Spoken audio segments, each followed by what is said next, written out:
Good evening, everyone. I'm Tony Paniagua, and welcome to AZ Illustrated Nature. Georgia Davis will be back next Wednesday.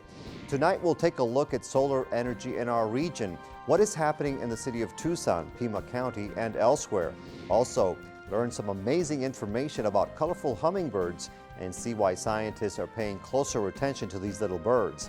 But first, here's a look at today's top stories. Arizona lawmakers are in a scramble to complete a budget that includes Governor Jan Brewer's Medicaid expansion plan. She has said she will not sign a budget without the expansion included. Brewer surprised state lawmakers Tuesday night by calling them into special session in her frustration over their lack of regular session work. The Senate and House are debating the budget bills this evening. The debate was delayed earlier today because of a flood of amendments to the Medicaid expansion proposal. The session is expected to be an all-nighter. Though many Republicans remain opposed to Medicaid expansion, many Democrats say its passage as part of a state budget for next year is inevitable. Arizona voters may be given the chance to legalize marijuana for other uses than the state's existing medical marijuana program. A group called Safer Arizona has filed paperwork with the Secretary of State's office to get a constitutional amendment on the ballot legalizing marijuana use in the state. The amendment would permit anyone older than 18 years to consume limited amounts of marijuana. It would also allow for cultivation facilities and retail stores. Safer Arizona's plan would allow the sale of marijuana to be taxed. Firefighters are battling a brush and grass fire in the Coronado National Forest about 7 miles west of Nogales, Arizona. The Chino fire has charred more than 50 acres after starting Tuesday on the Mexican side of the border. 2 crews, including 1 hotshot crew, are fighting the fire so far. Officials have not determined a cause. The fire is burning near an area where the Soldier Basin fire burned more than 10,000 acres last month. And that's a look at today's news.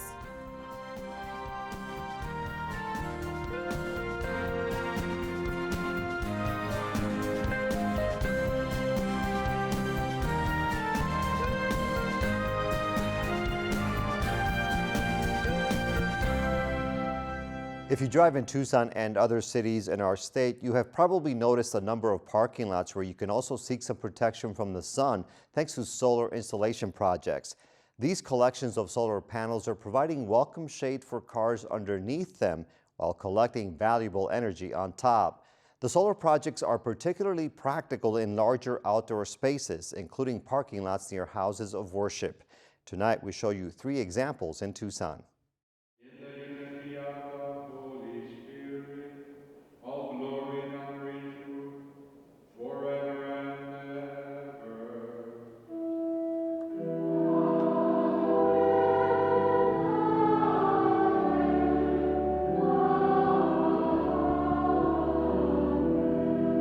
Humans have been participating in spiritual journeys for centuries. They have been flocking to houses of worship to sing or meditate, or to reflect and seek understanding about our meaning and purpose in life and beyond. Light from a higher power has been part of the symbolism for many religions along the way. But now, lifting your eyes and looking to the heavens is taking on an additional meaning in a modern context. A growing number of congregations are analyzing their connection to God's creations, contemplating about today's actions on the planet and what they can mean to future generations. The one that we celebrate tonight is presenting you to their tummy, Mazel Tov. And they are taking measures like harvesting energy from the sun to become better stewards. I think it's a religious imperative.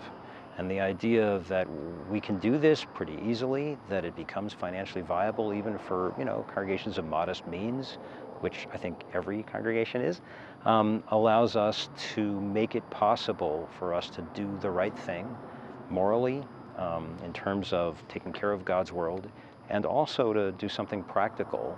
This particular project was to create a place where people would find God. Rabbi Samuel Kohan is the leader of Temple Emmanuel, which has been part of the Jewish tradition in Tucson for more than 100 years.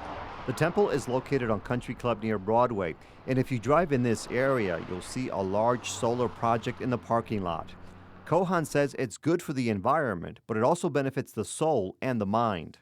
It's allowed us to do some really great things, I think, in terms of educating our congregation, our children, in ways of living and stewarding the world. Because after all, we're given this earth as a gift. And if we don't take care of that gift, it's not going to be here. A few blocks away at the Benedictine Sanctuary in Midtown Tucson, the focus began with a small-scale project in 2008 that has produced noticeable results. A few solar panels on the roof are used to heat up the water to do the laundry. Sister Joan Ridley is the building maintenance supervisor at the monastery. Since we have 30 women living here, we do quite a bit of laundry. So this water is heated by 2 solar panels that are out on the roof deck. Right now we have the panels are at 123 degrees, and this particular tank is at 117 degrees, and it's supposed to be about 110. So anything going to the washing machines right now is all heated by solar. But their efforts have multiplied and their faith in the system is growing. This much larger array of solar panels serves to harvest energy from the sun while providing a protective shield for vehicles during the desert's hottest months. And the power is being felt throughout the historic structure inside. It is used to fuel everyday essential devices that nourish the body and the spirit. Well, I just did a little figuring of our electric bills for, say, the last 6 months since we've had it fully operational. Normally, we would spend in a 6-month period about $29,000 for electrics, and in the last 6 months since we've had the solar, we've spent $8,000. So we've saved about $20,000 in the last 6 months of operating, and that's wonderful because we use that money then to pay the lease payments for purchasing the equipment over time. St. Francis and the Foothills Methodist Church is a few miles away on River Road and Swan, and it's also on board for solar power. And isn't that what we are charged as people of faith? To be good stewards. Here's the planet. We'll give it in your care. And so it's about time that we actually start caring for it. Mari Sori is a member of the congregation that decided to invest in these systems. The church is surrounded by some patches of Sonoran desert, and like the native plants in this landscape, parishioners are tapping into a plentiful resource. There's 60 here and 200 or so over there. And these collect power from both sides. They're called bifacial. So the reflected light from below also gives energy. And of course, they collect energy from the top. So there's 2 kinds. And these are, of course, much more efficient because they can use both sides to work. It is something worth celebrating, they say, that provides yet another illustration about practicing what you preach. Our spirituality is to treat all things of the earth with reverence and respect because they're all created by God, and we share in that duty to take care of creation. There's a sense of oneness and the effort to preserve the earth with a lot of people who are doing a lot of energy conservation efforts throughout the world. And I think our future is going to be dependent on how well we can use and preserve and use well and wisely the gifts of the earth. So yeah, it is all one. It's wild here in this weather not to just use every square inch of available surface. In Jewish tradition, it teaches us again and again that we are to be good stewards of the land that God gave us. It's in the Breshit, the creation story. It's in the Garden of Eden tale. It's in every aspect of our tradition that we have a responsibility to be shepherds of the earth. Now we continue the discussion about the state of solar energy in Tucson, Pima County, and elsewhere with a couple of people who specialize in this field. Bruce Plenk is the solar coordinator for the city of Tucson, and Betty Stamper is the Pima County Regional Solar Coordinator, which operates Solar One Stop in downtown Tucson. It's a collaborative effort between the county and the city. Betty and Bruce, thank you very much for being here. Thank you. Thank you. So let's begin with you, Betty. Solar One Stop, for those people who haven't heard about this office or this destination in downtown Tucson, what would you like to say about this? Well, it is a great destination. It is located at the Public Works Building at 201 North Stone, and it's in the lobby, and there's just a ton of information, a wealth of information about solar energy, whether it's for residential or commercial or the big solar farms. And it's from big pictures on the walls to a monitor that's receiving a live feed from one of our solar installations to a computer where somebody who comes into the building can sit down and get information from our Solar One Stop website. And there's also videos that are running And those have just recently been updated, so this is something where we try and keep the information there fresh so that as people come in, they see new things. And the Solar One Stop website is a wonderful resource people can access from their home or the library or wherever. It's probably the best source of information about solar that I've seen, and we're happy and honored that it's right here in Tucson.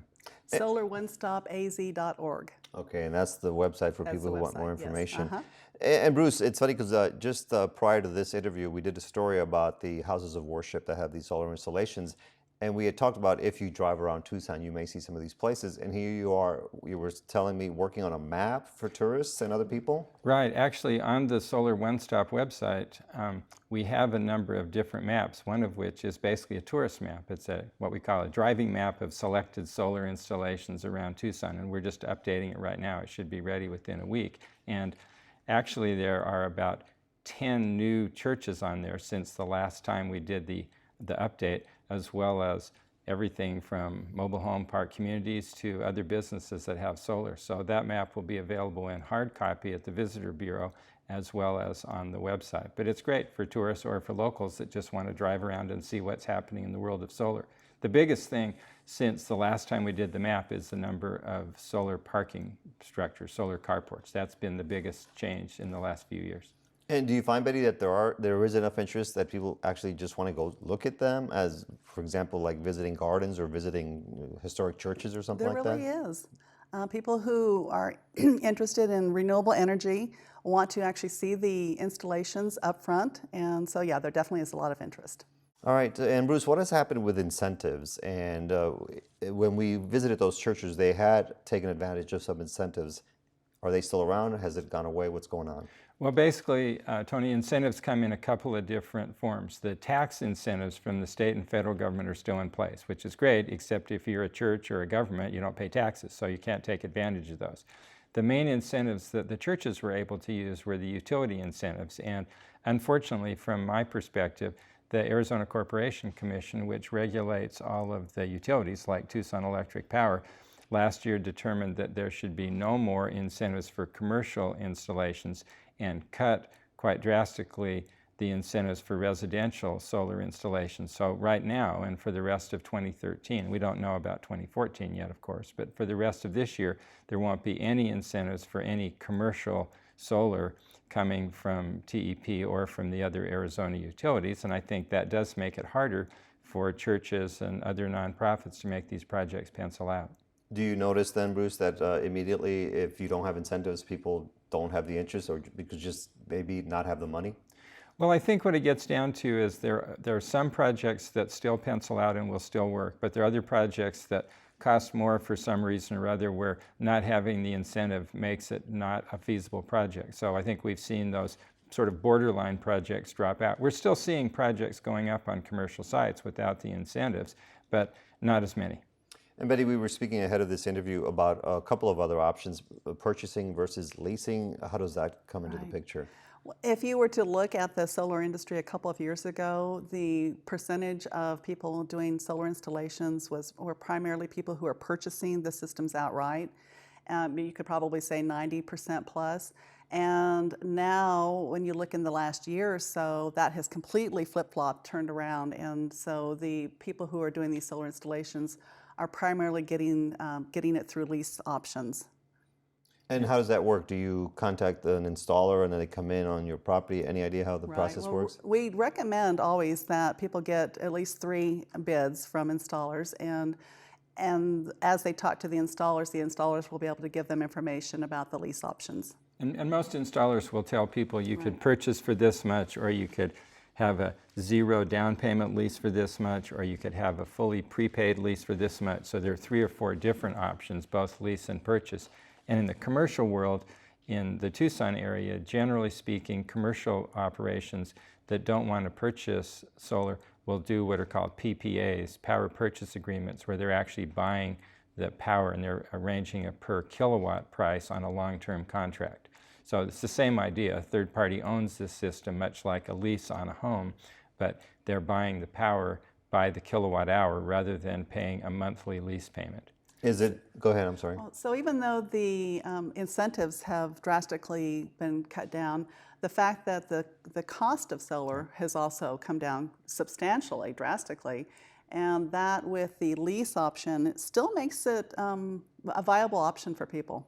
Yeah, it's very affordable, and in fact, the number of solar installations and the amount of solar that was installed in the first couple quarters of this year has been way ahead of last year, so nationally.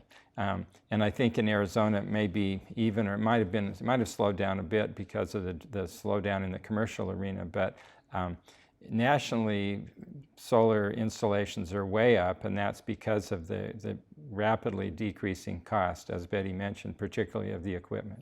All right, Betty, and then right now Pima County is considering a project at the moment. It's very preliminary, but at least under consideration. Yes, Fleet Services, one of our departments, is looking at constructing a new facility, and part of this facility would include shade structures, which would have solar panels on them. We're looking at probably 800 kilowatts to maybe even a megawatt, but we definitely are in the fact finding, just looking to see if it's a viable option at this point in time. It's not a done deal. And that's similar to what the city did last year. We put up a number of solar carports at several police stations around the city because we found that it protected the electronics in the police cars as well as reduce the urban heat island effect by shading that asphalt in the parking lot. So solar shade structures are much more common now than they were a few years ago for good reason. And you're talking about solar shade, the ones you can park underneath? Sure. Is that what you're talking about there? Exactly. Okay. Yeah. So what about the cities and the counties? Do they have any incentives, or is it basically all out of the pocket of the entity, of the municipality? Well, the city has used a variety of different techniques to finance solar, all the ones we've talked about. We've purchased solar using some low-interest bonds called Krebs bonds. We have at least one system that we're now expanding where we're purchasing the power through a power purchase agreement, and we've looked at the possibility of other kinds of financing arrangements. So the city's looked at and has used a variety of different approaches. And I'd say the county has primarily used the power purchase agreement to do their installations. We were speaking earlier, Betty, you've driven to California and you've seen what's going on in Yuma, and you were pretty impressed by that. What's going on over there? Well, it is amazing. What used to be farmland, you're looking out, or desert, you're looking out and seeing just acres and acres and acres of solar, ground-mounted solar installations, and it goes as far as the eye can see. Right. So there is a lot going on. And it's really those installations that made Arizona the second largest, well, it had the second largest amount of solar installations of any state in the country last year, primarily because of some of those large projects near Gila Bend and out toward Dateland and Yuma. Okay, and Betty, one more time, the address for Solar One Stop and your website? The address is 201 North Stone. It is the Public Works Building, and the solar website is solaronestopaz.org. Okay, Betty Stamper and Bruce Plenk, thank you very much for joining us. Thank you, Tony. Thanks a lot, Tony.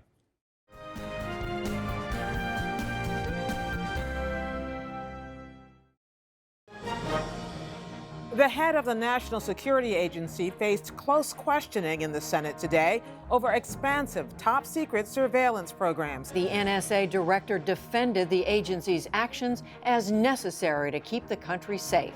Jeffrey Brown examines the public's attitudes toward balancing privacy and security. The government of Turkey offered a possible olive branch to protesters today to bring an end to more than a week of unrest in Istanbul. Paul Salman reports on people working beyond retirement age, even into their hundreds, and whether having more older workers is a plus for the economy, Social Security, and more. An accused Boston mob boss has his day in court. We look at the trial of Whitey Bulger, charged with involvement in 19 murders carried out by the Winter Hill crime gang. And we continue our Food for $9 billion series with a story from Singapore on one farm owner's bid to get around the lack of open land by taking farming in a new direction. That's all ahead on tonight's NewsHour. When it's time to talk to kids about difficult subjects, slavery, genocide, cancer, parents and teachers look to books, museums, and TV to start the conversation. Our viewers are smart people. They are merely younger, less experienced, and shorter. I'm Linda Wertheimer. Kids Media confront tough topics on the next morning edition from NPR News.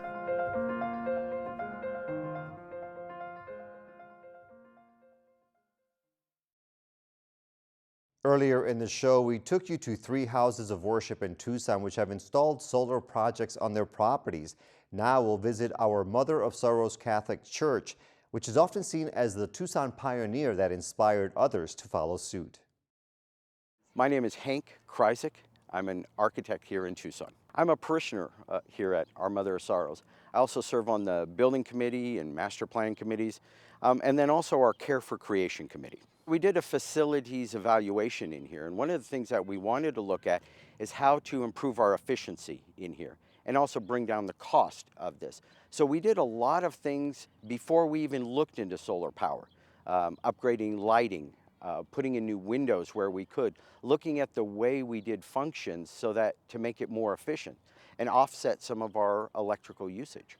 We went into commission in October of 2011, but the mindset of doing this probably was I'd say 4 years before that, just trying to work with them.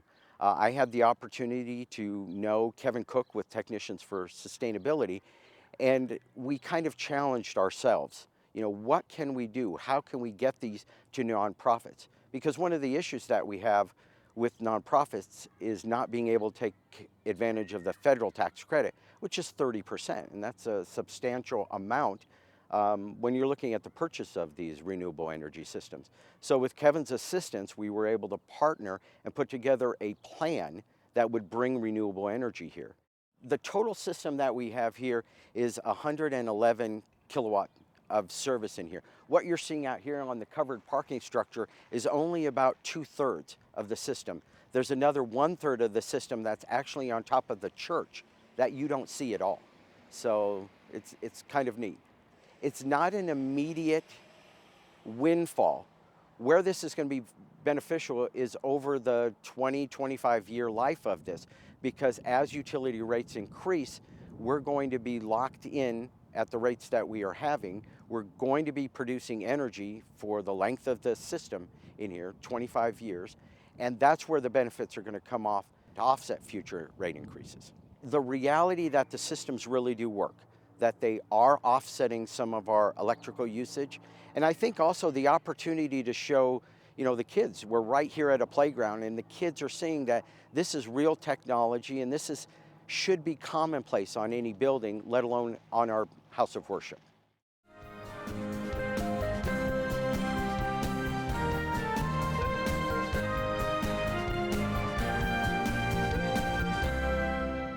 Southern Arizona is known as a great destination for birders from around the world. But while many come armed with binoculars and cameras, other bird watchers are paying close attention to our local species for scientific reasons.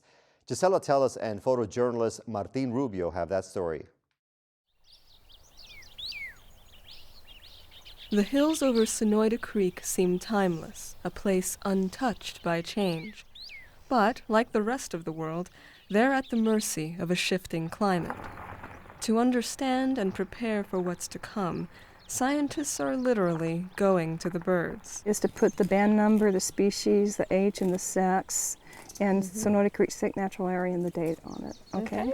Dr. Susan Wethington has spent nearly a decade studying hummingbirds. We can take it to the sunlight because this is a really dramatic looking bird. There's a surprising amount that isn't known about them, she says, and a surprising amount they can tell us about changing forest and climate conditions.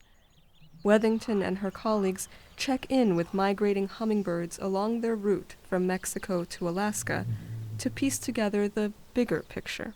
Conservation is not looking at just one site, but what's happening to the viability of species survival.